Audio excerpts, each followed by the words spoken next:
Bienvenido a Ecos de la Historia, un podcast de historia y geopolítica, de la mano de nuestros historiadores Andreu Alegre y Álvaro Cortés.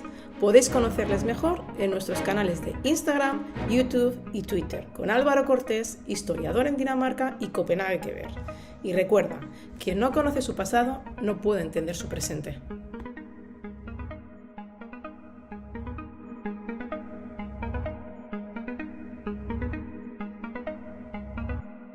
Hola, muy buenas y bienvenidos a este programa especial de Ecos de la Historia. Hoy tenemos un podcast bastante diferente a lo que solemos tratar, Andreu y yo, mi compañero, que supongo que todos conocéis. ¿Por qué es especial? Porque no nos vamos a centrar en la dinámica de un único país, analizando tanto su historia como sus relaciones internacionales, así como también la política, sino que vamos a hacer un estado de la cuestión de cómo se encuentra actualmente el mundo, analizando diferentes países, diferentes contextos socioculturales y políticos, y para ello será mi compañero Andreu el que nos brindará esta información, actualizándola y comentándonos un poco de barrido los diferentes países, en qué punto se encuentran y qué relaciones tienen entre ellos. Andreu, muy buenas. Muy buenos días, Álvaro. Encantado de que estemos un día más aquí pudiendo grabar. Y es un podcast que me hace especial ilusión porque, bueno, creo que hacer un pequeño repaso a cómo está el mundo y a cómo están surgiendo todas las nuevas dinámicas puede ser bastante interesante, ya no para nosotros, que somos un poquito frikis en ese sentido y nos encanta este tipo de temáticas, pero sobre todo para nuestra audiencia. Espero que sea un podcast que podamos aportar algo de valor, que les guste a todo el mundo que lo pueda escuchar, y vamos a darle. Muy bien, Andreu. Pues dicho esto, te lanzo ya la primera pregunta, y es: Adelante. ¿cómo ves actualmente el mundo? ¿Cómo son las dinámicas que se están generando? ¿Cómo nos lo puedes explicar? Al menos para personas como yo, que a veces, ¿no?, me cuesta entender un poco estos términos geopolíticos tan complejos. Pues empezamos con una pregunta bastante fuerte y si personas como tú tienen problemas para entender estos términos geopolíticos, las personas como yo lo tendríamos todavía más complicado. Pero dicho esto, yo creo que es una pregunta interesante y es verdad que el mundo está cambiando muy rápidamente, pero en honor a la verdad sí que podríamos decir que en cualquier época de la historia que analizáramos siempre ha habido unos cambios muy, muy rápidos. Pero en los últimos meses, en los últimos años, los acontecimientos sí que han propiciado que hayan cambios ya no solo a nivel local, a nivel estratégico de unas zonas concretas del mundo, sino yo creo que está cambiando cada día más todo el paradigma global de la formación del mundo, de la formación de los bandos que hay entre las diferentes potencias. Vemos, por ejemplo, que hay cambios muy significativos, especialmente en la concepción de lo que podemos tener de las organizaciones en las cuales se estructura el mundo, precisamente, y yo creo que especialmente en la tendencia de desglobalización que se ha empezado a atisbar especialmente después de lo que ha sido la pandemia, ¿no? Y en este sentido, creo que es remarcable el cambio de concepción en referencia a la multilateralidad. ¿Y por qué digo esto? Si vemos, por ejemplo, diferentes discursos de diferentes personajes importantes, por ejemplo, estoy pensando ahora en los últimos discursos que ha hecho Putin, que es un tema que está muy en boga últimamente, es muy interesante porque está dejando de lado cada vez más el concepto de multilateralidad y empieza a oírse cada vez más, pero ya no solo en Putin, sino incluso también en medios occidentales, el concepto de multipolaridad. ¿Y cuál es la diferencia entre uno y otro? La multilateralidad siempre ha estado unida, desde que eclosionó la globalización, a diferentes instituciones supranacionales que en su seno tenían la capacidad para solucionar más o menos los conflictos entre diferentes países. Pero actualmente potencias como Rusia, como China, aluden a que en este tipo de instituciones Estados Unidos las ha utilizado recurrentemente en su propio beneficio. Y para esto tenemos varios ejemplos. Por ejemplo, vemos que en los casos en que Estados Unidos no le interesó que las resoluciones que estas instituciones hacían, básicamente se lo saltaban, ¿no? Estoy pensando ahora mismo en la guerra de Afganistán, la guerra de Irak, en cuanto en múltiples. Entonces, para algunas cosas sí y algunas cosas no. Y eso es algo bastante, bueno, que suelen aludir sobre todo estas potencias, vamos a llamar más emergentes, especialmente pensando en China. Pero también podemos encontrar más ejemplos, no solo en el tema de las Naciones Unidas. Como ejemplo, también siguiendo con estas instituciones, tenemos que las Naciones Unidas, especialmente con el Consejo de Seguridad, funciona a medias. El propio derecho a veto hace que ciertas naciones tengan un poder sobrepasado en este tipo de instituciones. Es decir, fruto además de ese mundo de la Segunda Guerra Mundial, ¿no? Que de alguna manera condicionó a correcto, estas dinámicas dentro de la ONU. Ese post después de la Segunda Guerra Mundial.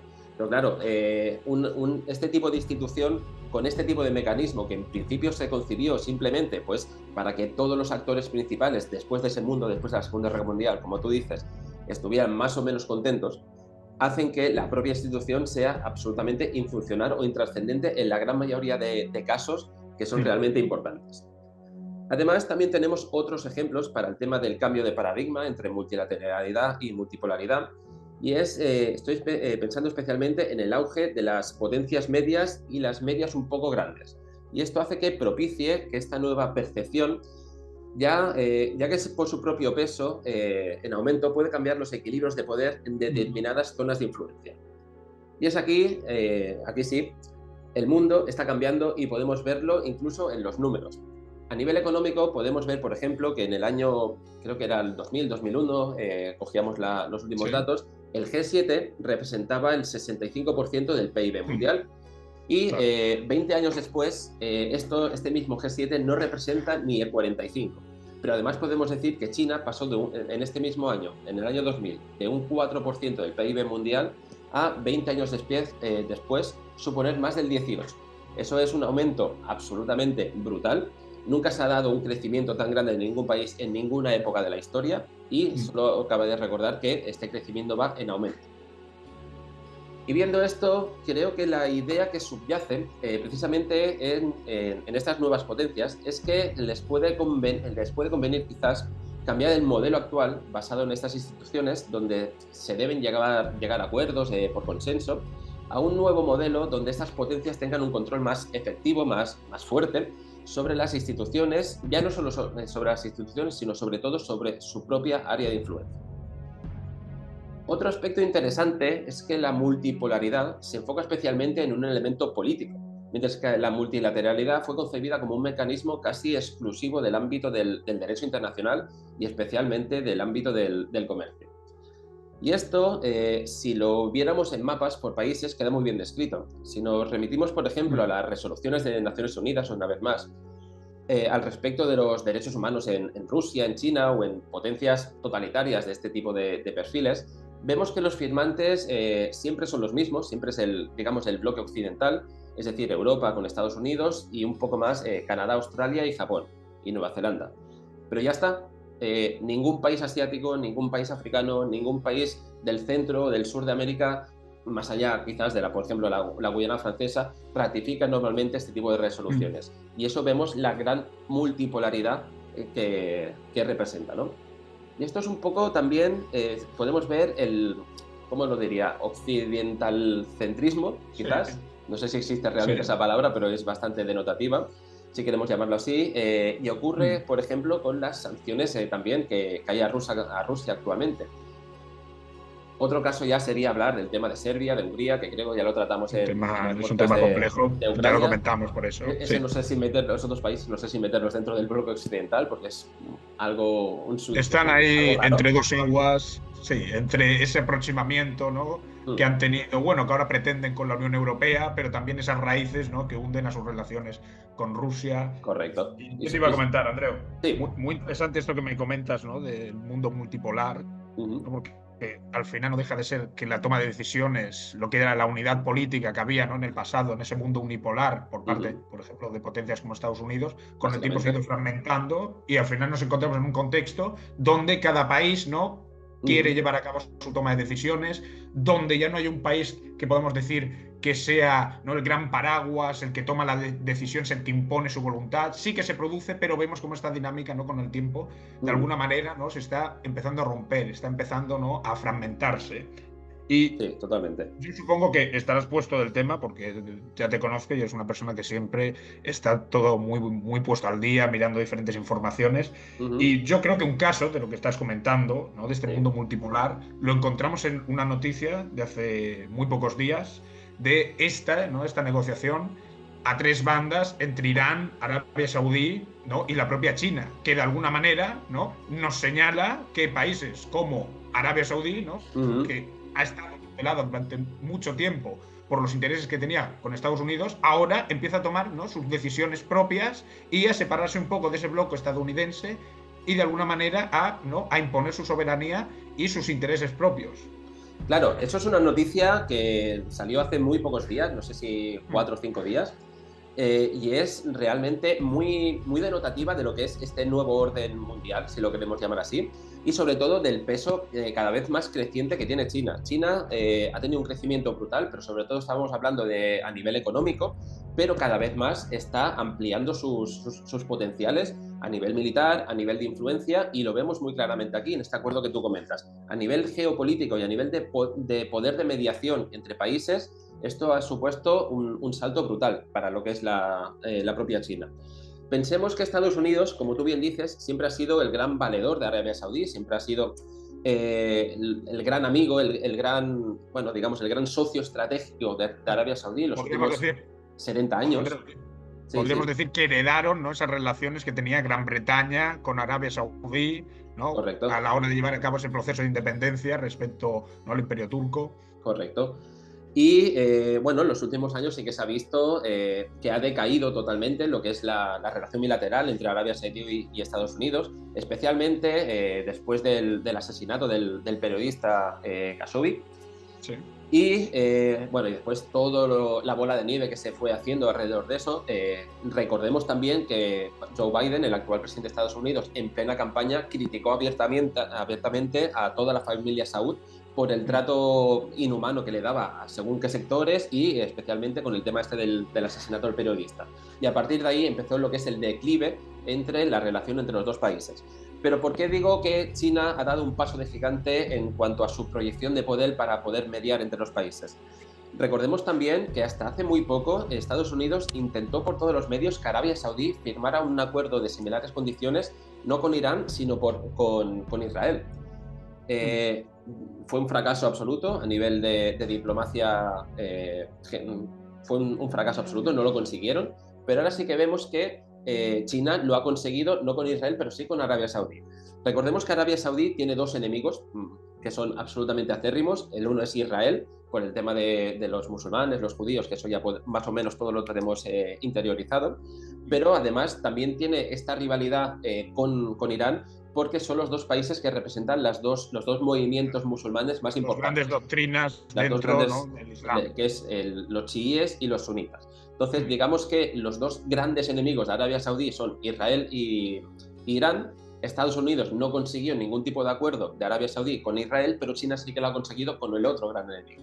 O sea, ahí ya vemos que puede haber un cambio de paradigma bastante importante y ya lo estamos bajando un poquito a tierra. O sea, ya lo estamos viendo con hechos efectivos. Ya no simplemente son datos comerciales, datos de exportación, importación. Ahora vemos que realmente hay un poder que se ha plasmado en un acuerdo. Tiene ya unos efectos que podemos ya percibir de manera directa, ya no solo, ¿no?, en datos estadísticos ni relaciones comerciales, sino que ya incluso se producen estos encuentros y se firman tratados. Correcto. Muy interesante lo que me estás comentando, Andreu. Y te iba a comentar una cosa, porque en este mundo multipolar, ¿no?, de alguna manera podemos ver cómo al final se impone lo que tú y yo siempre comentamos en este podcast, ¿no?, que es la Realpolitik. Una Realpolitik que no viene de ahora. Muchos espectadores supongo que estarán pensando en Henry Kissinger, incluso viene de más atrás, ¿no? Lo he comentado yo contigo alguna vez, ¿no?, de el propio Maquiavelo, a través de esa obra conocida como El Príncipe, o bien, ¿no?, incluso en culturas como la asiática, con Sun Tzu, El arte de la guerra. Correcto. Y cuéntame un poco, esta Realpolitik, cómo se plasma en la actualidad dentro de este mundo que podríamos ya concebir como un mundo multipolar. Vale, el tema de la Realpolitik, como tú bien dices, no es un invento nuevo. Yo diría que es, dentro de la teoría de relaciones internacionales, es la más longeva, la más antigua, porque al final es lo que se acaba imponiendo muchas veces a pie de calle. Yo siempre digo que aquí en Occidente, Europa, Estados Unidos y tal, vivimos una especie de burbuja, en una especie de concepción flower power, si lo queremos llamar así, y es que se intenta siempre idealizar lo que tienen que ser las relaciones entre países, hacerlo muy todo por consensos, todo intentar exportar la visión, la cosmovisión que tenemos del mundo aquí en Occidente, intentar exportarla a todos los lados, simplemente pensando que nosotros conocemos la verdad y poco más. pero al final la Realpolitik se acaba imponiendo porque los mecanismos coercitivos son los que puedes bajar un poquito más a tierra y pues son los que más o menos pueden funcionar en otras partes del mundo que no tienen las mismas interacciones sociales que podemos tener nosotros. Podríamos preguntarnos, ¿por qué se comportan los estados como se comportan? Y al final, en la Realpolitik, la respuesta es el poder. Siempre un estado intenta maximizar y mantener lo que es el poder en el sentido clásico, en el poder duro. Aquí en Europa, que como ya estoy comentando, no se enfoca tanto en la Realpolitik, sino que se enfoca más en una vertiente un poco más liberal, y los liberalismos ponen el énfasis en las instituciones, en las relaciones comerciales, en la interdependencia entre países, en la firma incluso de tratados. Pero recordemos que las alianzas al final son cambiantes y responden únicamente a las coyunturas puntuales. Y además podemos decir que la teoría de las relaciones internacionales básicamente hay tres grandes ramas. Es el realismo, el que estamos diciendo que es el poder fuerte, el liberalismo, que es la interdependencia entre países, y luego también habría una tercera rama que es un poquito menos conocida, pero que también debe tenerse en cuenta, que es el tema del constructivismo, que básicamente lo que habla es de la idiosincrasia, de las propias poblaciones, de la cultura de esas poblaciones y cómo esta cultura influye también en su forma de proceder, en su forma de relacionarse con el resto del mundo. Y yo creo que en Europa el problema es que se tiene el concepto de que poner el énfasis en lo que es el poder duro es como un concepto muy, muy antiguo, muy decimonónico, muy bismarckiano, ¿no? Si lo queremos llamar así. Y al final la geopolítica se puede aplicar de dos formas, con el hard power o el soft power. Y además sabemos que básicamente es eso, existe un abismo de percepción geopolítica entre Occidente y el resto del mundo. Nosotros vivimos en un mundo de la posverdad, de la posreligión, de la posmodernidad. Pero si vemos, por ejemplo, otros actores bastante cercanos, incluso estoy pensando ahora otra vez en Rusia, hay otros actores que tienen una concepción totalmente diferente. Rusia, por ejemplo, cree en unos valores más conservadores, más religiosos, y siempre ha tendido históricamente a subordinar lo que es el derecho internacional, por ejemplo, a su propio interés geopolítico, y siempre también a subordinar lo que es la libertad de sus propios ciudadanos hacia un orden interno y hacia una seguridad. Y casi siempre todas estas políticas se han aplicado con el poder duro, con la Realpolitik. Esta es mi respuesta. Me parece muy interesante. Yo, hombre, la verdad es que tú ya sabes que yo soy más escéptico en ese sentido. Yo creo que los países occidentales utilizan mucho ese mundo flower power, de hablar de grandes valores, de los derechos humanos, de que participan en algún enfrentamiento bélico debido a esos intereses, pero yo creo que lo que siempre predomina es la Realpolitik, en el sentido de que al final los estados se mueven por intereses y Occidente no es menos, y también se mueve por esos intereses, solo que no cambia un poco lo que es la dialéctica respecto a la población civil. En Rusia se vende, ¿no?, una serie de ideas ya directas, ¿no? Se vende un nacionalismo, se vende también, ¿no?, una herencia histórica, mientras que aquí, ¿no?, se nos habla del baluarte de los derechos humanos, la revolución, las revoluciones que se han producido en Occidente, de que nos encontramos, ¿no?, por un eslabón por encima respecto al resto de países en cuanto a valores y moral. Pero yo creo que casos, ¿no?, como el que encontramos en la actualidad con Ucrania, la guerra entre Ucrania y Rusia, se ha provocado también, ¿no?, por ese ahínco por parte de Occidente de cercar a Rusia por intereses puramente políticos y económicos, ¿no?, y que de alguna manera han propiciado este enfrentamiento. Y también lo encontramos, lo he comentado contigo muchas veces, en la guerra de Yugoslavia. La guerra de Yugoslavia no deja de ser una guerra de puros intereses económicos, propiciada. Uno de los encargados de fomentarla es la propia Alemania, que nos vende, ¿no?, siempre, ya después, ¿no?, de esas consecuencias de la Segunda Guerra Mundial, ya se nos ha vendido como un país súper abierto, un país muy progre, ¿no?, podríamos decir así, ¿no? Vemos fotos actual, ¿no?, de Berlín, la gente con las bicicletas, todo el mundo muy happy, todo, muy pacifistas. Ahí estamos, pero después no titubeó a la hora de desmembrar un país como Yugoslavia y abocarla, ¿no?, a un mundo completamente, podríamos decir, muy anárquico, de grandes dificultades para la población civil. Claro. Y bueno, yo, en este sentido, yo cuando digo que Occidente, en Europa especialmente, vive en un flower power, en una especie de burbuja imaginaria suya, sí, no me refiero a que después no implemente unas políticas reales. Es decir, A mí lo que le puedo echar un poquito en cara a la clase dirigente, por ejemplo, es que ya no es el tema de que intente ir por un lado o por el otro, es que intente vender una idea y después, al final, la consecuencia no es la idea que estás vendiendo, sino una política totalmente diferente. Lo vemos con el tema de Ucrania. Realmente Ucrania ha sido invadida por Rusia. Nosotros, como Occidente, como bloque, le estamos otorgando una ayuda a Ucrania para que pueda hacer frente al país que le está invadiendo, pero lo estamos haciendo desde un discurso de los derechos humanos, vamos a ayudarles para restablecer el orden, no sé qué, pero estamos entrando en conflicto directo con otra potencia a través de armar a una población, de hacer una guerra económica hacia esta potencia invasora. O sea, estamos aplicando políticas de guerra, pero con un discurso totalmente humanista. Y esa dicotomía, esa diferenciación entre lo que es lo que se dice y lo que se llega a hacer, en muchos casos podría tacharse incluso de hipocresía. Y en política la hipocresía yo creo que es el peor de los pecados, más que la mentira. Sí, al final es lo que dices tú, ¿no? Que se trata de una política, podemos decir así, un poco deshonesta, en el sentido, ¿no?, de que se vende una cosa pero se hace otra. En el caso de Ucrania es un caso paradigmático, porque ese interés en apoyar a Ucrania no es por la población civil, sino que al final, ¿no?, es por esos intereses que hay de Occidente respecto a ese país en concreto. Ya lo comentamos en el podcast anterior, ¿no?, cuando hablábamos de Egipto, la guerra del Yemen, ¿no?, es una guerra que se está produciendo muertes entre la población civil, pero sin embargo nadie habla de ella. ¿Por qué? Porque no hay intereses. Correcto. Y bueno, ya comentando, ya que estamos poniendo, ¿no?, diversos ejemplos, es mejor ya que empezamos ya a tocar a tierra, ¿no, Andreu? Que nos hagas esta mirada a los diferentes contextos sociopolíticos que encontramos en la actualidad. Y el primero de ellos, me gustaría preguntarte, es sobre Asia-Pacífico, que es una región que en la actualidad no estamos escuchando demasiado, sobre todo de China, pero me gustaría que, de alguna manera, ¿no?, me explicaras un poco el contexto de los diferentes países y principalmente eso. Pues a ver, yo creo que sí, últimamente se está escuchando poco.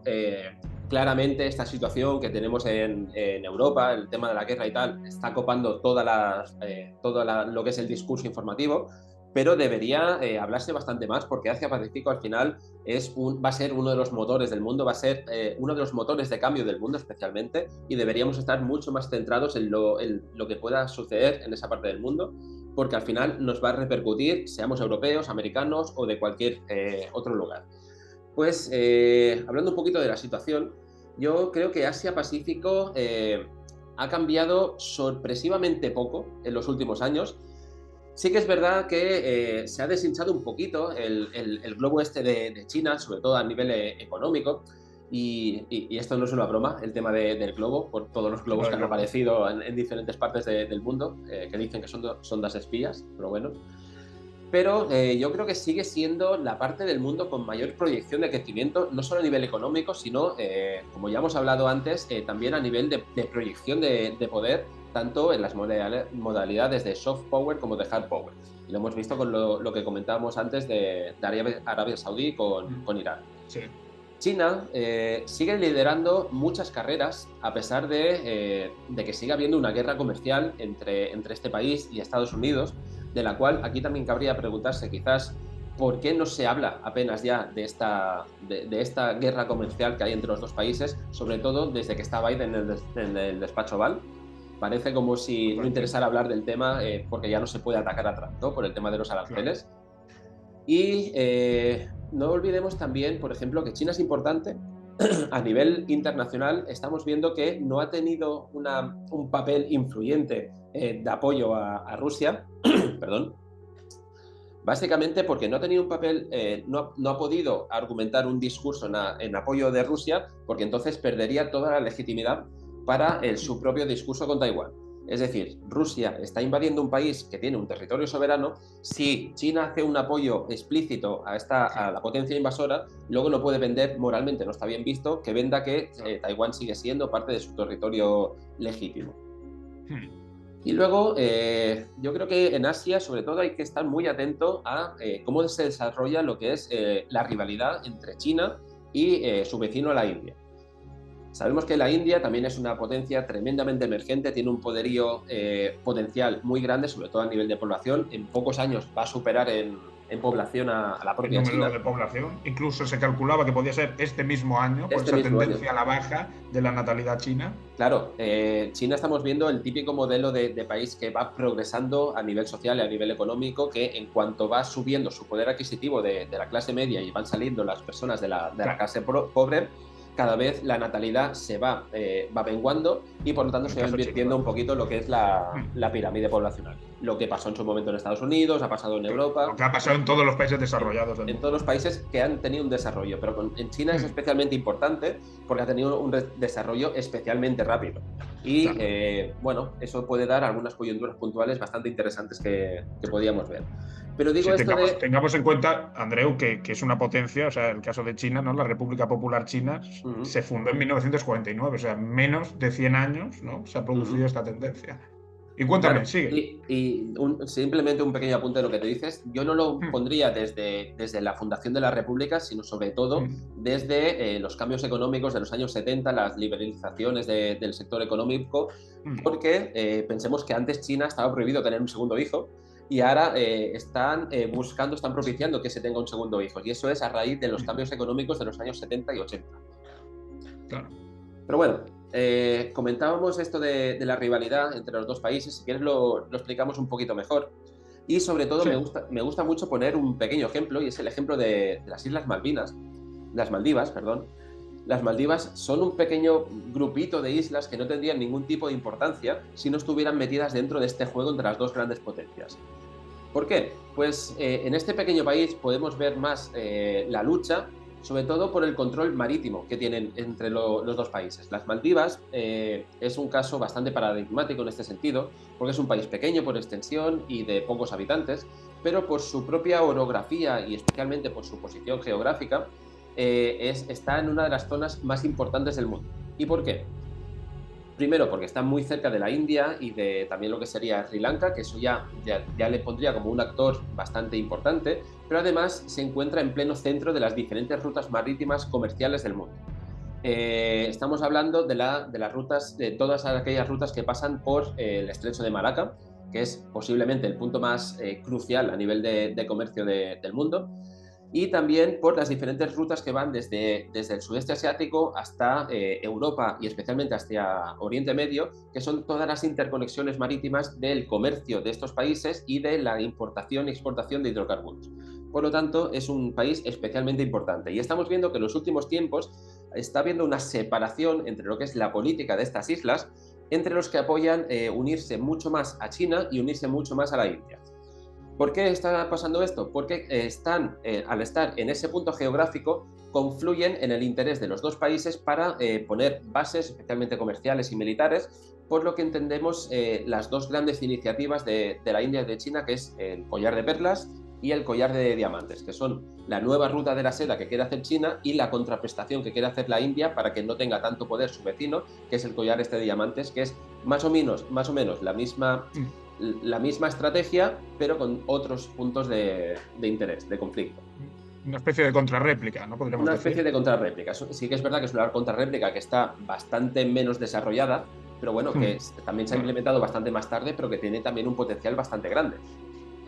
Claro, y además esas vinculaciones, ¿no? Que tiene la India con diferentes países, los países de habla inglesa, importante, ¿no? No deja de ser un estado que forma parte de esa Commonwealth. Sí, sí. Muy interesante. Y hemos comentado, ¿no? Este enfrentamiento entre China, entre la India, pero en el contexto de Asia-Pacífico también encontramos otros, ¿no? Estaba ahora mirando una noticia de ayer.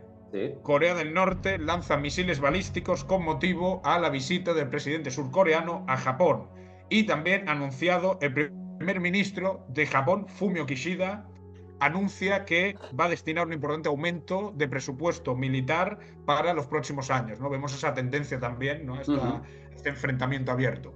Vale. El hecho de que Corea del Norte tire algún misil que puede tener cabeza nuclear y tal, ya casi deja de ser una noticia, porque en los últimos tiempos parecen eso más fuegos artificiales que otra cosa, pero básicamente responden a una especie de pataleta, si lo queremos llamar así, por las actuaciones que están teniendo, especialmente ya no tanto Corea del Sur, porque siguen unas políticas más o menos iguales en los últimos decenios, pero sobre todo Corea del Norte podríamos llegar a decir que está bastante preocupada por la nueva deriva que está teniendo sobre todo Japón. Esa deriva militarista Porque recordemos que Japón, desde la constitución que tiene del 47, tiene como prohibido el tener un ejército con proyección de poder más allá de sus propias fronteras. Y ahora todo esto, especialmente a raíz de la guerra de Rusia con Ucrania, están intentando cambiar esto. Bueno, ya llevan muchos años intentando cambiar el artículo de la Constitución que les prohíbe tener ejército, pero también están cambiando lo que es la implementación del gasto militar. Estamos viendo un aumento muy grande de lo que es el gasto militar. Estamos viendo que también están conformando algunas unidades de la policía que tienen hasta F-35, o sea, es una policía bastante bien armada en ese sentido. Y a Corea del Norte, pues a Corea del Norte, igual que a China, eso no le parece, no está dentro de sus intereses, digamos, que se rearme de tal manera, porque al final es un actor tremendamente importante, es la tercera potencia económica del mundo, y que tenga un nuevo ejército que tenga proyección más allá de sus propias fronteras es algo bastante malo para estos dos países. Y Andreu, y más teniendo en cuenta ese imaginario del imperialismo japonés para potencias como China, que fue devastador en su territorio, ¿no? Con Manchukuo y... Claro. Pero ahí, al final, es lo que decimos, ¿no? Las relaciones entre países simplemente responden a intereses puntuales. Podemos hacer una extrapolación histórica. Japón ha hecho absolutamente de todo en China. Pero claro, las grandes perrerías también las hizo en su momento en Corea. Y ahora estamos viendo un acercamiento entre las dos potencias por un interés común.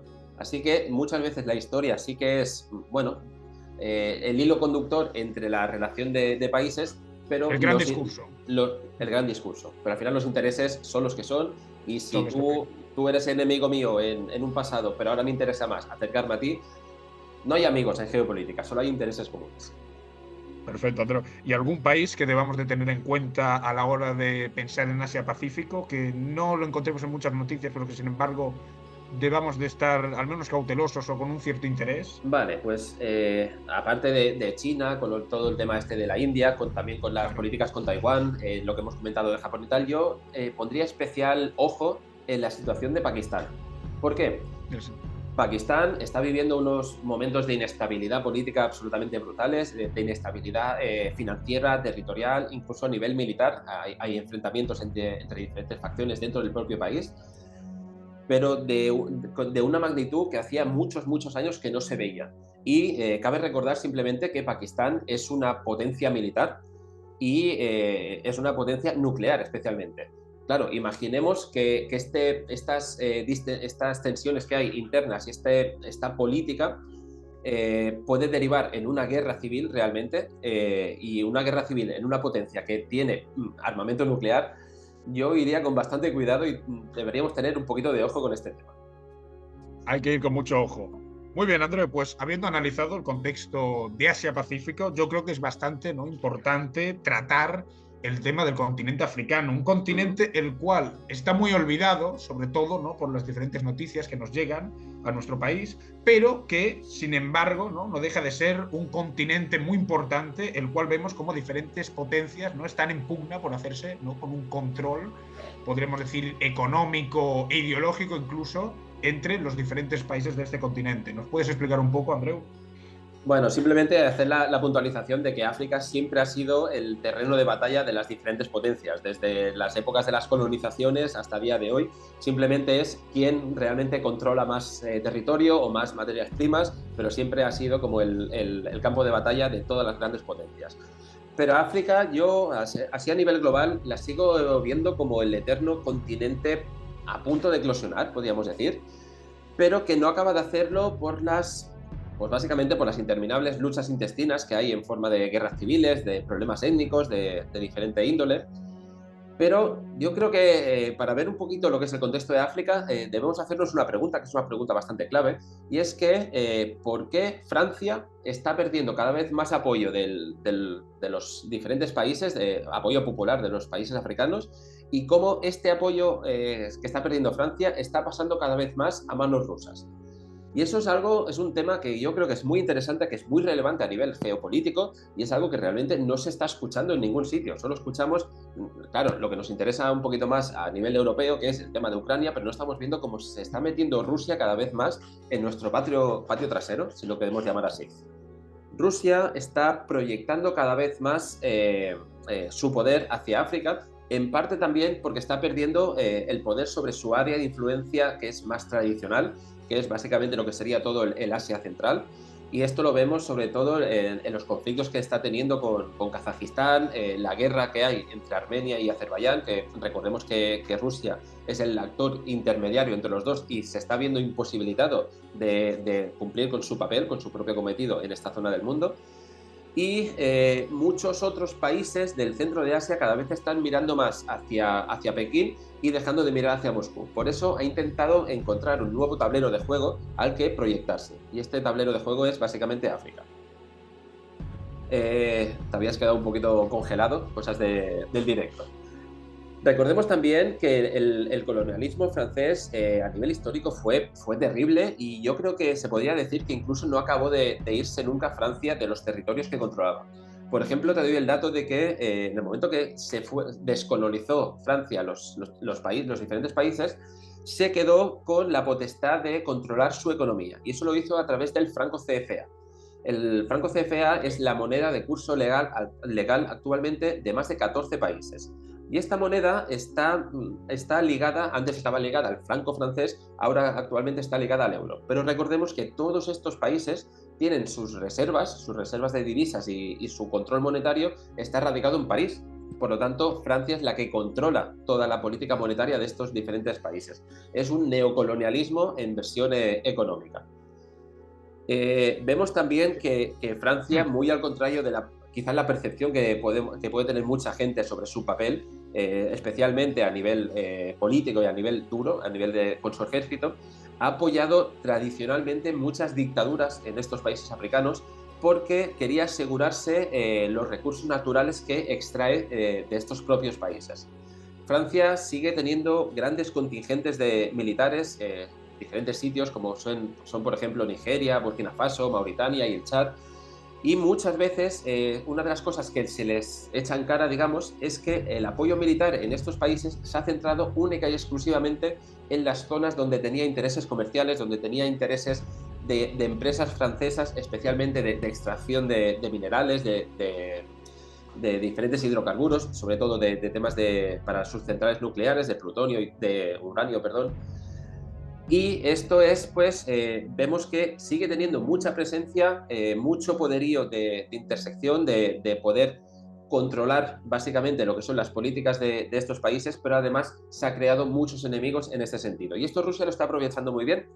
Rusia actualmente tiene tropas suyas o del grupo Wagner, básicamente es casi lo mismo, pero con una diferente bandera, en países como Sudán, Libia, la República Centroafricana, Mali, quitando también todo lo que es el poder más blando que tiene en otros países, como por ejemplo lo tendría con Argelia. Y además, Francia no solo tiene el problema de Rusia a nivel militar, sino que además también teme mucho el poderío que cada vez más Pekín está teniendo también en la región. Muchas de las antiguas interrelaciones que tenía con diferentes países a nivel comercial están siendo sustituidas por la parte africana, mirando cada vez más hacia el sudeste asiático, especialmente hacia Pekín. Y también es lo que comentas, Andreu, de que Francia en los últimos tiempos está perdiendo una gran influencia que tenía en la región, en detrimento de Rusia, de China, ¿no? A través de esa ruta de la seda que está estableciendo, pero también a través de otras potencias occidentales como puede ser la propia Estados Unidos, ¿no? Lo vemos en el caso de Marruecos, como Marruecos, ¿no? Se ha producido una serie de tensiones. El propio rey Mohamed VI ha anunciado que las relaciones con Francia no están en su mejor momento y cómo cada vez más, ¿no?, se acercan a la potencia estadounidense, con la cual ya tenían muy buenas relaciones. No recordemos que Marruecos, en el caso de Mohamed III, es uno de los primeros en reconocer la independencia de Estados Unidos y que además, ¿no?, se está empezando también a vincular el caso de Marruecos con otros países como Israel. Por lo tanto, Francia está perdiendo su presencia en la escena política africana. Si no lo tengo mal entendido, no es que fuera de los primeros países en reconocer la independencia estadounidense, sino que fue el primer país del mundo. El primer país de todos. Entonces estamos hablando de que llevan una relación histórica de muchísimo peso y de muchísimos años. Pero tienes toda la razón en el contexto, en el momento que dices que cada vez está virando más hacia Estados Unidos y hacia lo que es el Golfo Pérsico y con Israel especialmente. Sabemos que Marruecos es un auténtico especialista en saber moverse en diferentes direcciones según sus propios intereses. Siempre ha jugado la baza con Europa de ser el tapón contra la inmigración ilegal, contra el tráfico de personas, de drogas y tal. Pero además también ha jugado siempre la baza de tener detrás, apoyándole a la potencia de Estados Unidos. Dependiendo el momento y dependiendo la situación geopolítica y la situación propia de Marruecos, ha virado hacia un lado o hacia el otro. Es un poquito, quitando las diferencias, un poquito quizás un caso parecido al de Turquía, ¿no? Que dependiendo del contexto y dependiendo de sus propios intereses, tiene unas alianzas preferentes u otras alianzas preferentes. Pero yo creo que Marruecos es uno de los actores absolutamente claves dentro del panorama africano. Lo tiene todo para ser una gran potencia africana. Y también lo tiene todo para ser un peligro, si lo queremos llamar así, un dolor de cabeza para los propios intereses españoles. Bueno, perfectamente. Muy de acuerdo con lo que has comentado, ¿no? Esas relaciones entre Marruecos y Estados Unidos. Recordemos la Marcha Verde del rey Hassan II, es en todo momento permitida por Estados Unidos, quien le da luz verde. Y después Marruecos es actualmente uno de los principales agentes, ¿no?, que podríamos decir que perturba los intereses españoles, porque ¿no?, ellos siempre tienen esa reivindicación de los territorios de Ceuta, Melilla, las Islas Canarias, que le pertenecen. Claro, yo no sé si están muy puestos en historia porque son territorios que nunca formaron parte del Reino de Marruecos, pero todos sabemos que no, esas aspiraciones colonialistas siempre existen entre los estados. Son aspiraciones colonialistas y casi todas las aspiraciones colonialistas que tengan de fondo un trasfondo propiamente dicho de nacionalismo, generalmente carecen de mucha base histórica. Y aquí lo vemos precisamente. En el momento que se formó Marruecos como nación, como entidad política o como entidad de reino, Ceuta y Melilla llevaban siglos siendo parte de España. O sea, recordemos que Ceuta y Melilla, desde el siglo XV, me parece, son 1415, desde el siglo XV. Desde el siglo Primero portuguesa, después española. Correcto. Entonces, reivindicar como territorio propio algo que jamás ha sido tuyo es como si quisiéramos reivindicar que Dinamarca es parte de España porque mira, nos gusta el territorio y nos gustan las playas. Tal cual. Ahí está. Pero es lo que tú decías, ¿no? En su momento la Marcha Verde estuvo totalmente, no sé si propiciada, pero sí ampliamente tolerada por Estados Unidos, y quizás el rey actual quiere hacer una suerte de más o menos lo mismo, ¿no? O sea, intentar que estos territorios que para ellos están en disputa, véase Ceuta, Melilla y Canarias, quizás una de sus pretensiones es llegar a meterlos dentro de lo que es el territorio marroquí. Y recordemos, por ejemplo, que las relaciones entre España y Marruecos tampoco pasan por su mejor momento, pero ya no solo que estén mejor o peor, sino que son ahora mismo unas relaciones bastante raras. Hemos visto hace poco, por ejemplo, el cambio de la política que tenía España respecto al Sáhara y todas las consecuencias que esto está teniendo, no solo en sus derivadas primeras, que es precisamente el hecho de cambiar una geopolítica que llevaba muchos decenios siendo una, automáticamente la han cambiado. No se sabe exactamente el porqué, no sabemos qué tipo de contraprestación vamos a tener por el hecho de haber cambiado esta política que es, como digo, ya bastante antigua, sino que además ha tenido derivadas segundas que son muy perjudiciales para España, como es, por ejemplo, el hecho de que Argelia se haya enfadado por este cambio de políticas y una de las medidas que ha tomado es el cortarnos el suministro de gas. Ya no el gas que nosotros utilizamos, sino el utilizar a España como la interconexión entre Argelia y el resto de Europa, en detrimento, o sea, ha quitado a España y ha puesto a Italia. Eso nos ha supuesto el perder mucho peso en ese sentido. O sea, nosotros teníamos la posibilidad de ser una isla energética, un hub de interconexión energético, y por este cambio de políticas con Marruecos se ha imposibilitado totalmente por la enemistad que ha surgido con Argelia. Claro, sí que vemos como el propio Josep Borrell, además, se ve que viajó, intentó retomar estas relaciones con Argelia, pero claro, después del reconocimiento del Sáhara, porque motivos que tú y yo desconocemos, nos podemos hacer una idea, pero que desconocemos, pues sí. Un hándicap importante en las relaciones de España. Bueno, nos podemos hacer una idea, podemos hacer más que nada conjeturas. Realmente no se ha explicado el por qué se ha hecho. Han sonado que si por asuntos del Pegasus, sabemos que es el programa ese espía hecho por israelíes y tal, pero realmente no sabemos porque así no nos ha dado una explicación coherente. Y lo que tú comentas del viaje de Borrell... Que por intereses, ya te digo yo que por intereses bastante ajenos a la soberanía española, o al menos eso es lo que creo. Bueno, todo pinta que sí, pero aquí estaríamos elucubrando porque nosotros no tenemos una información privilegiada de momento. Si alguien la tiene, por favor, que contacte con nosotros. Pero Por quería favor. comentarte lo que tú decías del viaje de Borrell. Recordemos que Borrell no es un representante de los intereses españoles, por muy español, catalán que sea, sino que simplemente él lo hizo como un viaje en representación a lo que él es, que es un alto comisionado de la Unión Europea.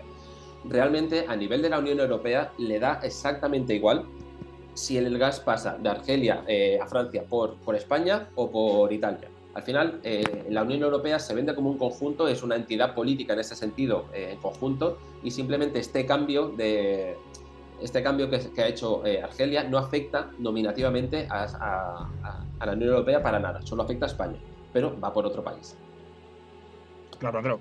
Y sí, ese interés, ¿no?, que tiene la Unión Europea, además lo estuve mirando el otro día, de crear también el hidrógeno verde, que se establece como Marruecos uno de los grandes aliados en esta tendencia que quieren crear. Y cambiando de tercio, Andreu, ¿algún país dentro de esa órbita, dentro de ese contexto africano, que debamos de tener al menos especial interés, que debamos centrar nuestra atención, además de Marruecos? Además de Marruecos, pues sí, yo diría que aquí en África yo pondría el foco especialmente a corto y medio plazo en todo lo que son las derivadas autoritarias, especialmente en aquellos países que además tienen conflictos abiertos o problemáticas de corte yihadista. También pondrían el foco en cómo se van desarrollando en esta nueva etapa de la guerra civil que hay en Etiopía, que parece que más o menos se va reconduciendo, pero recordemos que llevan muchos años y ha sido un conflicto que ha tenido muchísima repercusión geopolítica y además de, desgraciadamente, muchísimos muertos. Y especialmente también, hablando de Etiopía, pondría el ojo en la relación que ésta tiene con Egipto. A colación de lo que ya hablamos en su momento en el podcast precisamente de Egipto, que no lo haya escuchado, yo invito aquí a que cuando acabe de escuchar por favor, escucharlo porque es realmente muy, muy interesante, especialmente tu primera aportación me pareció brutal.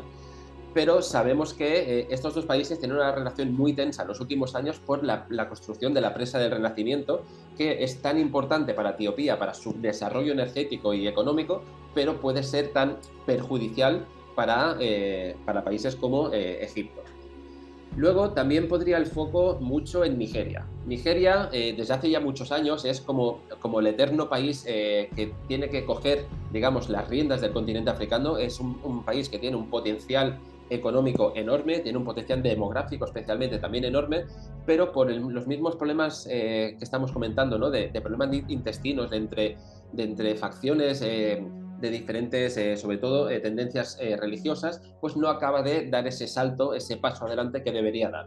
Pero yo creo que es un país muy interesante que se ha de seguir sí o sí, porque va a ser posiblemente, si junto con Marruecos y Sudáfrica y quizás un poco Egipto, si también se normaliza más, los 4 estrados más fuertes, más importantes que van a surgir en África en los próximos años. Habiendo comentado esto acerca de Gaddafi, lo cual no dejan de ser conjeturas que nos hacemos, Totalmente. somos personas curiosas, me gustaría preguntarte, Andreu, al igual que te comentaba antes con el tema de Asia-Pacífico, si hay algún país el cual debamos de tenerlo en cuenta, ¿no?, de manera muy cercana, podríamos decir, de cara al horizonte cercano, si hay algún país que sea interesante, que tengamos que estar más pendiente de ese que de otros. Yo aquí en África sí que es verdad que pondría un poquito el foco, tanto a corto como medio plazo, en un poquito las derivas autoritarias, especialmente en los países que además tienen conflictos abiertos o problemas territoriales con lo que es el terrorismo yihadista. Y también pondría el foco en cómo se va desarrollando la guerra civil que hay actualmente en Etiopía, que me parece un tema súper interesante y que a lo mejor podríamos tratar en otro momento. Y especialmente la relación que tiene la propia Etiopía con lo que es Egipto. La gente que nos sigue asiduamente ya sabrá que ya hablamos en este respecto del tema de Egipto y del tema de la presa del Renacimiento y de que estos dos países pueden llegar a un conflicto armado a gran escala, a media gran escala. Y también abocamos a que la gente que no lo haya escuchado, por favor, vaya a este podcast en concreto. Además, yo también pondría un poquito el foco en Nigeria, ya que desde hace muchos años es un país que está llamado a ser la gran potencia africana, tanto por población, por poderío demográfico, digamos, como por sus capacidades de desarrollo derivadas de las reservas de hidrocarburos que tiene, entre otras muchas cosas, este país. Y cómo no, habría que vigilar lo que supone, ya un poquito más tirando para casa, lo que supone para España todas las nuevas políticas bilaterales que está habiendo con Marruecos precisamente y sus derivadas primeras, que se me ocurre por ejemplo todo lo que pasó con el Sáhara y las preguntas que eso supone, que por qué pasó eso, que no está en absoluto nada claro, porque después de tantos años se cambió radicalmente esa tendencia, esa tendencia ese cambio de política. Pero bueno, eso ya también además del peso de Israel en el caso de Marruecos. O sea, correcto. Como Marruecos está tejiendo nuevas relaciones, ¿no? Siempre vinculadas con Estados Unidos, el cual podríamos decir que es el gran valedor de Marruecos junto a Francia. Sí. Un país muy a tener en cuenta. En este sentido, hay un dato que siempre me gusta dar, y es que la gente piensa que Estados Unidos y Marruecos, bueno, puede ser un aliado más. Marruecos, si no estoy equivocado, fue el primer país del mundo en reconocer a Estados Unidos cuando la guerra de independencia contra los ingleses. Entonces, por ahí, a nivel histórico, están bastante unidos históricamente. Pues es su gran valedor en África y en el norte de África. O sea, y esa relación va a seguir siempre. Y a ver si esa relación no nos puede traer problemas a... Sí, España tiene ahí un problema importante. Sí, porque además Marruecos es un país que hace la realpolitik que hemos dicho antes, ¿no? O sea, abiertamente hace unas reclamaciones territoriales contra otro país que en teoría es aliado, es vecino y es miembro de la OTAN. Y aquí parece que no pasa nada. O sea, cada vez que sale el presidente, el rey, diciendo, no, Canarias tiene que ser nuestra, Ceuta, Melilla... Y aquí Mohamed no pasa VI, vamos, no se queda corto con las reclamaciones a España. Yo creo que en ese sentido Mohamed VI tiene también una autopercepción como sujeto histórico importante para su país y el hecho de reclamar y en un futuro medio largo llegar a conseguir que estos territorios se integren en Marruecos sería para él su gran legado, más allá de todas las recordemos además, ¿no?, la figura del padre con la Marcha Verde, ¿no?, como adquirieron el Sáhara. De alguna manera vemos en el hijo como también está esa tendencia, ¿no?, por trascender más allá, ¿no?, del legado de la historia marroquí. Correcto. Bueno, abandonando ya, Andrés, porque podríamos estar hablando de Marruecos. Bueno, para Marruecos nos da mil y un podcast. Además es un tema muy interesante por esa vinculación, es un país vecino. Sí. Hablando ya, hemos hablado de un país vecino, pero también debemos de tener en cuenta, ¿no?, lo que son los países vecinos nuestros desde el punto de vista cultural, ¿no?, lingüístico, también de un pasado histórico en común, como son estos países de América Latina. Yo no los llamaría países vecinos, sino países hermanos. Básicamente países compartimos cultura, idioma, países hermanos, efectivamente. Muchas veces hablamos, ¿no?, de que somos parte de Occidente, ¿no?, o parte de Europa, y nos olvidamos de los que de verdad compartimos un legado, ¿no?, una importancia cultural, histórica, como son todos estos países de América Latina, que la verdad es que muy poco hemos escuchado, ¿no?, últimamente. Se habló un poco en su momento del tema de Jair Bolsonaro, ese intento golpista a la figura del presidente elegido. Vamos a hablar un poquito de América. Vamos a cortar un poquito el tema porque si no va a quedar el post un poco largo y quizás nuestros oyentes tengan otras cosas más interesantes que vernos a ti y a mí hablando aquí. Pero no lo creo. Pues también me vas a permitir que en el momento vamos a hacer un repaso un poquito de todo lo que es América. Empezaremos por América del Norte y América Central, si quieres, y luego ya nos ponemos un poquito más en el foco en estos países hispanoamericanos. Vale, aquí me vas a permitir sobre todo un pequeño apunte, y es que yo personalmente no lo voy a tratar como América Latina. Que no se me enfade ninguno de los oyentes que tengamos de esos países. Vamos a referirnos como Hispanoamérica, si queremos, Iberoamérica, porque también hablaremos un poquito de Brasil. Me parece correcto. Pero es que el término latino me parece tan peyorativo a nivel histórico. O sea, si realmente todo el mundo supiera que es un invento francés y para denigrar y para quitar el poder a España, bueno, pero quitando un poquito los temas espinosos. No andemos, Andrés, pero me parece bien. No es el momento, ahora no toca, ¿no? Yo diría que América en su conjunto es sorprendentemente también el actor geopolítico general más aburrido de los 5 continentes casi, en el sentido de que no creo que en un medio plazo se den demasiados golpes de timón en lo que son las relaciones y las mecánicas que han ido siguiendo los últimos decenios. Repasamos un poquito de arriba para abajo. Por ejemplo, Estados Unidos seguirá siendo la potencia dominante, pase lo que pase, a medio plazo. Veremos cada vez más, creo yo, un declive de lo que es Canadá y un auge posiblemente de México, pero ambos dos sin demasiados sobresaltos en ninguno de los casos. Y hay que estar atento también a cómo evolucionan las nuevas políticas dentro de lo que es Centroamérica, y especialmente en los ámbitos contra el crimen organizado. Lo que algunos analistas últimamente están denominando como el buquelismo, precisamente por el presidente de El Salvador, Nayib Bukele, sí, que yo creo que es una mezcla rara entre político-populistas con tintes quizás de sátrapa socialista, con una implementación efectiva de lo que son las fuerzas coercitivas propias de la derecha más reaccionaria, ¿no? Es un personaje absolutamente interesante y que quizás podíamos tratar en otro momento.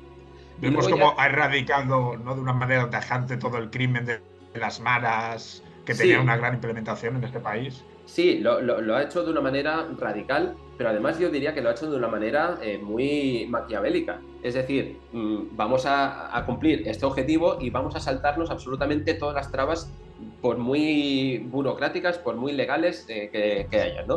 O sea, puede decir que el fin justifica los medios. de régimen policial donde los derechos civiles quedan muy desapercibidos, pero bueno, oye, están teniendo resultados, ¿no? Al final, Sí, no. A ver, claro. para ellos estaban en una situación de guerra perpetua y no puede ser menos, viendo los índices de criminalidad y los índices de homicidios, y hasta cierto punto puede ser incluso bastante razonable y moral saltarse algún tipo de leyes para un bien mayor. Pero bueno, eso ya entraríamos dentro de Eso temas ya es más un terreno moral que filosóficos. no nos concierne, Andreu. No, absolutamente. Y luego Y en podríamos ver Sudamérica, Andreu, hemos América. estado hablando de Centroamérica, un poco más al sur, ¿qué panorama encontramos? Vale. Pues un poco más al sur, yo creo que vemos una vuelta paulatina a lo que son los populismos de izquierda, y de hecho si vemos, creo que es desde el 2017 a esta parte, se han mantenido algunos países dentro del espectro de izquierda, obviamente Ecuador, Bolivia, Venezuela, eso no va a cambiar en el corto, medio plazo y ni en el largo quizás. Pero hay otros supuestos, han retornado, digamos, a lo que es este perfil ideológico, gobiernos como los de Brasil, como los de Argentina, como los de Colombia, como los de Perú, por ejemplo, entre otros. Véase aquí que, por ejemplo, dejo de lado un poquito lo que es la política chilena, porque es mucho más compleja que en los otros países. Yo creo que hay... Seguro de Boric, ¿no? Tenemos ahí Sí, un caldo cultivo importante. pero claro, Chile siempre ha sido un país de izquierdas, con políticas liberales de derechas. Ahí sería meternos un poquito... de izquierdas, que se hace llamar de izquierdas, ¿no? Sí, sí, tuvieron a Michelle Bachelet, sí, sí. pero aún así mira la Constitución y todo, y sigue ahí la sombra, ¿no?, de las políticas más neoliberales de la escuela de Washington, la escuela austríaca. Casi de la escuela de Chicago, diré yo, en muchas implementaciones económicas. Pero bueno, Chile lo dejaremos para otro momento quizás. Y de todos los países que he comentado, que han vuelto un poquito al redil de lo que es los populismos de izquierdas, yo especialmente pondría atención en dos, que es Perú y Brasil. Y me explico el porqué. Perú ha sido desde hace poco el receptor de uno de los golpes de Estado más inútiles de la historia. Sabemos que el expresidente Pedro Castillo intentó sortear una moción de censura haciéndose un autogolpe que básicamente contaba con el único apoyo de él mismo y de su sombrero. Y es bastante paradigmático porque siempre había intentado implementar muchas políticas populistas, algunas de ellas, una que me llamó mucho la atención, es que paralizó todas las obras de la parte central de la capital, de Lima, porque habían unas obras previstas que lo que intentaban era que no hubiera tanto tráfico dentro de lo que es Lima, y él las paralizó porque aludía que a las empresas que habían sido concesionadas eran capitalistas, imperialistas y tal. Y es muy curioso porque en el momento que él intentó huir hacia la embajada de México, consiguieron capturarlo porque se quedó en un atasco en medio de la ciudad de Lima. Entonces es como, un poquito de... Sorpresas te da la vida. Sí, sorpresas te da la vida. Y es lo que estás comentando, el apoyo que ha recibido de López Obrador Pedro Castillo en todo momento, incluso provocando el enfado de buena parte de la ciudadanía peruana. Y peruana, y mexicana, correcto. También, y mexicana. Sí.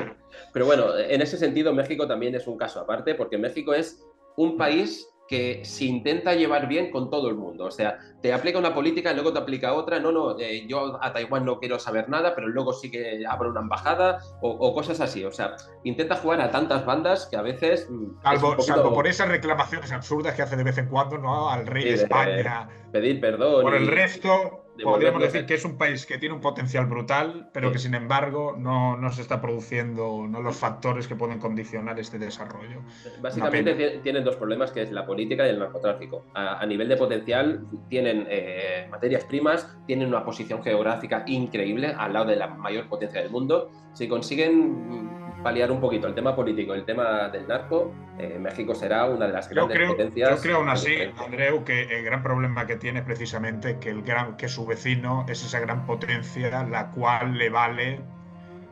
Es importante que mantenga esas relaciones con México, pero a su vez Mm. también, ¿no?, le interesa que México esté en la situación que se encuentra en la actualidad y no tenga una soberanía, no podríamos decir, mucho mayor de la que tiene hoy. Claro, pero el problema es que muchas veces en este sentido, y nos estamos derivando un poquito, Sí, Estados Unidos ha intentado cortar la cabeza, podríamos decirlo así, de potencias regionales como Argentina, como México, para que no fueran grandes potencias y que le hicieran una rivalidad efectiva dentro de lo que es el continente americano. Pero yo creo que eso también es un error bastante grave, porque al final Estados Unidos es la potencia mundial, pero no deja de estar encajonada entre dos grandes océanos y eso lo que hace es que el comercio que puede hacer a nivel efectivo sea mucho más complicado. Si realmente tuviera grandes potencias en el propio continente, a nivel comercial le beneficiaría mucho. El problema es que no lo ha permitido durante 100 años porque a nivel político realmente no le interesa.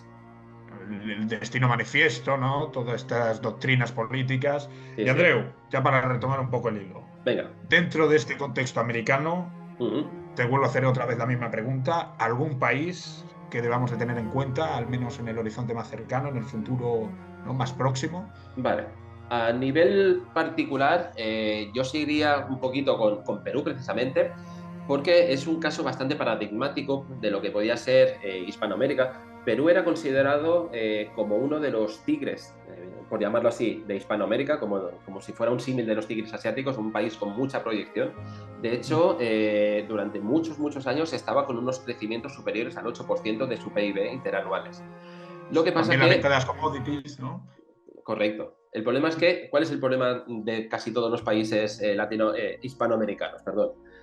La política. Al final, la política casi siempre es el problema y pocas veces es la solución. Vemos que es el problema en este sentido porque desde el año 2016 han tenido como 7 presidentes. Entonces, una inestabilidad política de ese calibre impide cualquier crecimiento potencial.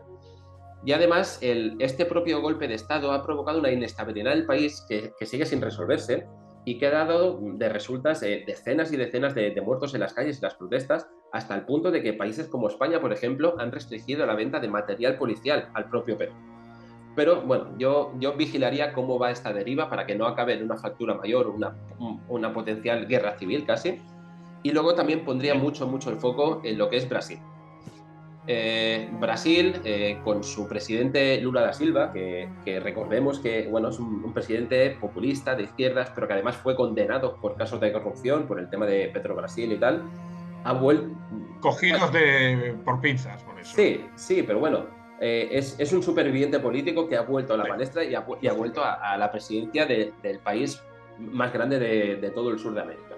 Y es interesante porque parece que está...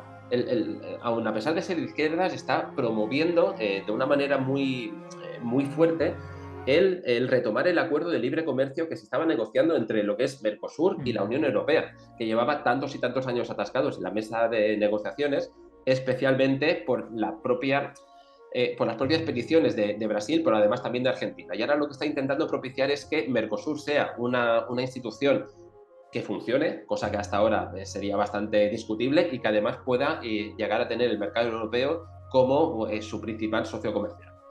Bueno, es un hombre pragmático. Y Y eso Andreu, sería un ya para poquito. cerrar Sí. ya todo esto, el caso de Hispanoamérica que hemos dicho, y también para concluir el podcast, porque yo creo que hemos tratado ya todos los continentes habidos y por haber. Correcto. Venezuela. ¿Qué pasó con Venezuela? Maduro era el gran tirano. ¿no? Encontrábamos esos intentos por parte de la población civil de rebelarse contra Maduro, pero de pronto ya Maduro, ¿qué ha pasado? ¿Se ha caído Bueno, una especie de vórtice, ha desaparecido de la escena política? ¿Qué ha pasado con él? se ha vuelto bueno. Le ha pasado al contrario de lo que le pasó a Gaddafi, ¿no? Era el malo malísimo y ahora de repente se ha Ahí vuelto el bueno. estamos. Y Ahora al es fin, bueno, ahora no sabemos nada ya. no, pero Maduro lo que ha tenido un poquito la suerte de que, bueno, sabemos que Venezuela, por ejemplo, es el país del mundo con mayores reservas certificadas de hidrocarburos de todos los que hay, más que Arabia Saudí, más que Estados Unidos y tal. Pero Maduro simplemente ha tenido la suerte de que ha habido una coyuntura internacional en la cual a Estados Unidos le ha interesado que se pusieran barriles de petróleo en lo que es el mercado para que no se dispararan los precios.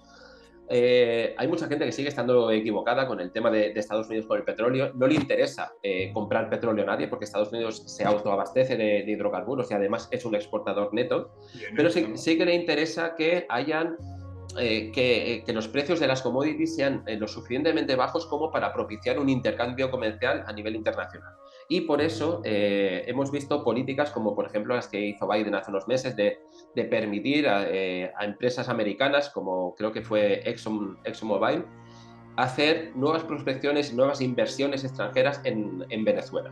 Eso lo que ha propiciado es que la economía cada vez se vaya a ir estabilizando un poquito más. Esas grandes hiperinflaciones que había hasta hace pocos meses se van a reducir muchísimo. Y yo creo que hay un pequeño pacto por debajo de la mesa que no ha sido Vox Populi, no ha trascendido, pero sí que es verdad que No ha trascendido, pero se hay palpa, ¿no? bastantes Se palpa en el ambiente evidencias. informativo también. Correcto. Perfecto. De Dime. decir, mira, vamos a permitir inversión extranjera, vamos a retirar algunos de los aranceles y de las prohibiciones que tienes a cambio de que me asegures un suministro suficiente de hidrocarburos. Puedes seguir con el discurso antiimperialista y tal, porque eso es lo que vende para tu audiencia, pero de facto lo que está pasando es que Venezuela cada vez más se está dolarizando. Y recordemos que a Estados Unidos lo que le interesa es que cada vez más países se puedan dolarizar, porque eso lo que aumenta es la demanda de su propia moneda. Y sabemos que a nivel internacional, un país que controle la demanda, tenga la moneda de reserva, es un país que puede imprimir todo el dinero que quiera para hacer sus propias políticas. Por ahí 100% de acuerdo. veríamos que Venezuela se ha cogido de aliado a Estados Unidos otra vez. Perfecto, Andreu. Hemos hablado a lo largo del podcast del término commodities. Para parte de la audiencia que le pueda sonar un poco ajeno este concepto, hablamos de materias primas. Términos anglosajones, Andreu, Básicamente. Tenemos que españolizar un poquito. Y españolizarlos. Sí. De acuerdo, Andreu, pues si te queda alguna cosa más que comentar, si no, aquí finalizamos el podcast. Bueno, yo creo que hemos cubierto ya bastantes temas. Ha quedado un podcast interesante y espero que a nuestra audiencia le haya gustado tanto, se le haya pasado tan bien como nos lo hemos pasado nosotros. Al menos yo. Ha sido un placer, Andreu. Yo sí. Recordar a la audiencia que se suscriban al canal, que den apoyo. Por favor. Nos ayuda mucho a la hora de crecer, de seguir, ¿no?, grabando vídeos, una constante.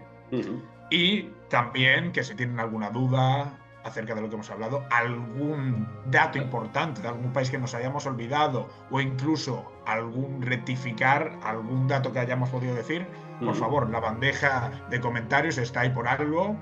No dudaremos en contestar en el menor tiempo posible. Y muchísimas gracias a todos y todas por estar hoy con nosotros. Y desde aquí nos despedimos. Andreu, un placer. Muchísimas gracias, continuamos. Y ya nos pondremos a grabar próximamente podcasts que puedan ser igual o incluso más interesantes. Un saludo y muchísimas gracias. Muchísimas gracias, Álvaro, y a toda nuestra audiencia, muchísimas gracias. Nos vemos.